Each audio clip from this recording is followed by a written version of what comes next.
आषाढ़ का एक दिन पढ़ने का आज ये 7वां पाठ है, जिसमें हम जब कल पिछली बार में जहाँ छोड़ा था वहीं से हम इसको स्टार्ट करेंगे। तो प्रियंगु मंजिल जैसे मल्लिका के घर आ रखी है, वो बोलती है, मल्लिका उठने लगती है, तो कंधे पर हाथ रखकर वह उसे बिठा देती है। बोलती है, बैठी रहो। निचले होंठ को थोड़ा चबाती हुई टहलने लगती है। मैंने तुमसे कहा था कि मैं यहाँ का कुछ वातावरण साथ ले जाना चाहती हूँ, या इसलिए कि उन्हें अभाव का अनुभव ना हो। उनसे कई बार बहुत क्षति होती है, वे व्यर्थ में धैर्य खो देते हैं, जिससे समय भी जाता है, शक्ति भी, और उनके समय का बहुत मूल्य है। मैं चाहती हूँ कि उनका समय उस तरह नष्ट ना हुआ करे। मल्लिका के सामने आकर रुक जाती है। इसलिए मैं यहाँ से कुछ अपने साथ ले जा रही हूँ। कुछ हरे सावक जाएंगे जिनका हम अपने उद्यान में पालन करेंगे। यहाँ की औषधियाँ उद्यान के क्रीड़ा शैल पर आसपास के प्रदेश में लगवा दी जाएंगी। हम यहाँ के से कुछ घरों का भी वहाँ निर्माण कराएंगे। मातुल और उनका परिवार भी साथ जाएगा। यहाँ से कुछ अनाथ बच्चों को वहाँ ले जाकर हम शिक्षा देंगे। मैं समझती हूँ इससे अंतर पड़ेगा। फिर टहलती हुई प्रकोष्ठ के दूसरे भाग में चली जाती है।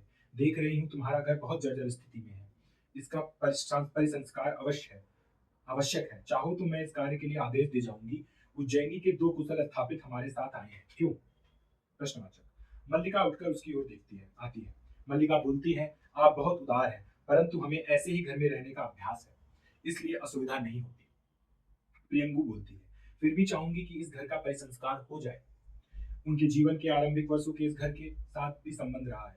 मातुल के घर के स्थान पर मैंने नए भवन के निर्माण का आदेश दे दिया है। स्थापतियों से कहा है कि वे उज्जैनी से लक्षण सिराएं लाकर कार्य आरंभ करें। खेद है कि कार्य के निरीक्षण के लिए मैं स्वयं यहाँ नहीं रह पाऊंगी। कल ही हमें आगे की यात्रा आरंभ कर देनी होगी। तुम भी हमारे साथ क्यों नहीं चलती? मल्लिका विमूढ़ सी उसकी ओर देखती रहती है। मल्लिका बोलती है, मैं? प्रियंगु पास आकर उसके कंधे पर हाथ रख देती है। प्रियंगु बोलती है, हाँ, इसमें बाधा क्या है? यहाँ तुम किसी के सूत्र से बंधी नहीं हो कि? मल्लिका बोलती है, मेरी माँ यहाँ है। प्रियंगु बोलती है, यह कोई बाधा नहीं है, तुम्हारी माँ के भी साथ चलने की व्यवस्था हो सकती है। हमारे स्थापित इस घर का परिसंस्कार करते रहेंगे। तुम वहां मेरे साथ मेरी संगिनी के रूप में रहोगी। मल्लिका के चेहरे पर आहत अभिमान की रेखाएं प्रकट होती हैं, परंतु वह अपने को दबाए रखती है। मल्लिका बोलती है, क्षमा चाहती हूँ, मैं अपने को ऐसे गौरव की अधिकारिणी नहीं समझती। प्रियंगु बोलती है, परंतु मैं तुम्हें इससे कहीं अधिक की अधिकारिणी समझती हूँ। मेरे आने से पहले राज्य के दो अधिकारी यहाँ आए थे। होठों पर फिर विदग्ध मुस्कान आ जाती है। मैंने उन्हें औपचारिकता के लिए नहीं भेजा था। तुमने उन दोनों को देखा है? प्रश्नवाचक।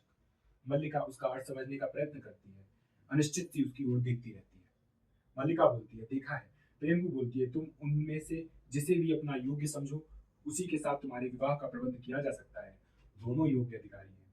मल्लिका बोलती है, देवी। भोजपत्रों को वज्र से सटाए हुए कुछ पग आसन की ओर हट जाती है। प्रियंगु मंजरी उसे सीधी दृष्टि से देखती हुई धीरे धीरे उसके पास चली आती है। प्रियंगु बोलती है, संभवतः तुम दोनों में से किसी को अपने योग्य नहीं समझती, परंतु राज्य में ये दो ही नहीं और भी अनेक अधिकारी हैं। मेरे साथ चलो, तुम जिससे भी चाहोगी। रुक जाती है। मल्लिका आसन पर बैठ जाती है और रुंधे आवेश में अपने ओंठ काट लेती है। मल्लिका बोलती है, इस विषय की चर्चा छोड़ दीजिए। गला रुंध जाने से शब्द अस्पष्ट ध्वनित नहीं होते। अंदर का द्वार खुलता है और अंबिका रोग और आवेश के कारण शिथिल और कांपती सी बाहर आकर जैसे अपने को सहेजने के लिए रुकती है। प्रियंगु बोलती है, क्यों, तुम्हारे मन में कल्पना नहीं कि तुम्हारा अपना घर परिवार हो? अंबिका धीरे धीरे उनकी ओर बढ़ती है। अंबिका बोलती है, नहीं, इनके मन में यह कल्पना नहीं है। प्रियंगु घूमकर उसकी ओर देखती है। मल्लिका अव्यवस्थित भाव से उठ खड़ी होती है। मल्लिका बोलती है, माँ। अंबिका बोलती है, इसके मन में यह कल्पना नहीं है, क्योंकि यह भावना के स्तर पर जीती है। इसके लिए जीवन में रुक जाती है।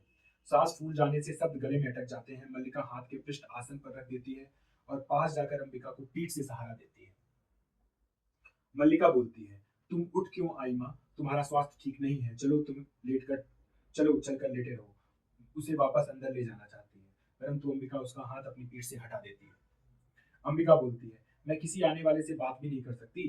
दिन मास वर्ष मुझे घुटते हुए बीत गए। मेरे लिए यह घर घर नहीं, एक काल गुफा है, जिससे मैं हर समय बंद रहती हूँ। और तुम चाहती हो मैं किसी से बात भी ना करूं? चलने की चेष्टा में गिरने की हो जाती है। मल्लिका उसे संभाल लेती है। मल्लिका बोलती है, परंतु माँ, तुम अस्वस्थ नहीं हो, तुम स्वस्थ नहीं हो। अंबिका बोलती है, तुम्हारी अपेक्षा मैं फिर से अधिक स्वस्थ हूँ। प्रियंगु के पास जाकर उसे सिर से पैर तक देखती है। यह घर सदा इसी स्थिति में नहीं है, राजवधु। मेरे हाथ चलते थे तो मैं प्रतिदिन उसे लीपती बहारती थी।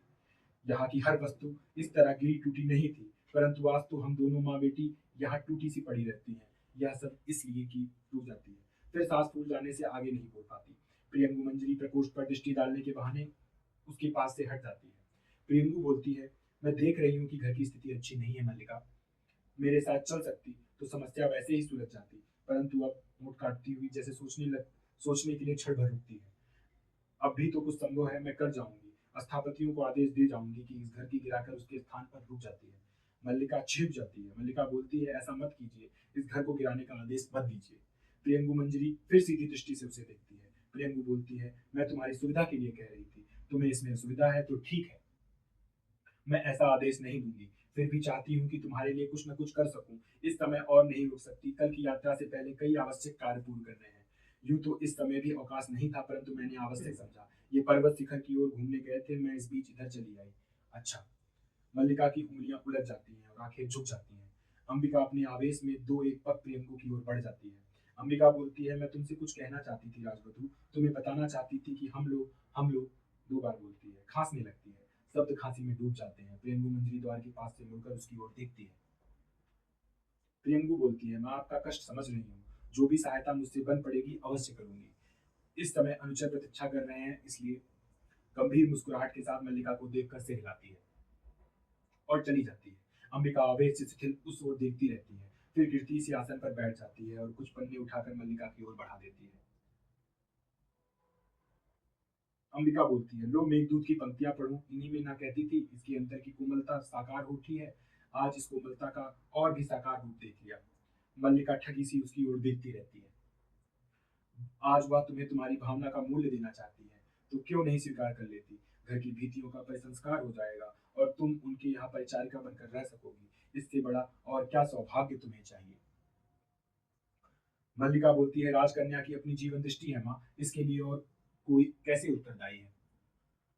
अंबिका बोलती है, परंतु राजकन्या के यहाँ आने के लिए कौन उत्तरदायी है। निस्संदेह वह उस किसी इच्छा के बिना यहाँ नहीं आई है। राज के स्थापित से घर की भित्तियों का परिसंस्कार कर देंगे। आज वह शासक है, उसके पास संपत्ति है, उस शासन और संपत्ति का परिचय देने के लिए इससे अच्छा और क्या उपाय हो सकता था।